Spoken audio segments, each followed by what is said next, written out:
How to enter trades. To enter a trade, begin by typing the symbol of the asset you want to trade. Then find the chart trading menu on the right side of the chart. If you can't find it, click here to open it. From here, you can choose the type of order you want to place. If you want to place a market order, select Buy at Market or Sell at Market. This will execute the trade at the current market price. To place a limit order, select Buy Limit or Sell Limit. This will let you set a specific price at which you want the trade to be executed.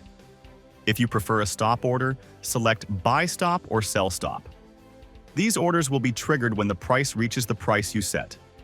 For non-market orders, set your desired price in the corresponding field.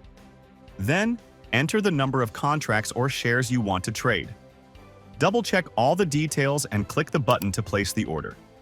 Confirm by clicking OK. If you're looking for a faster way to place orders, you can use keyboard shortcuts. Press F5 to open the buy ticket or F9 to open the sell ticket.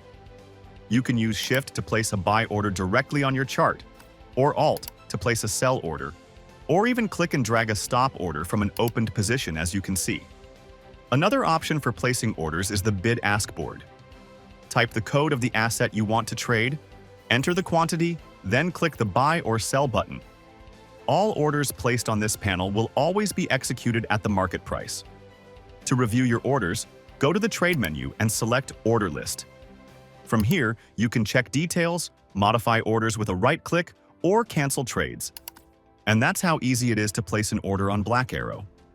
Whether using chart trading, keyboard shortcuts, or the bid-ask board, you have multiple ways to trade efficiently.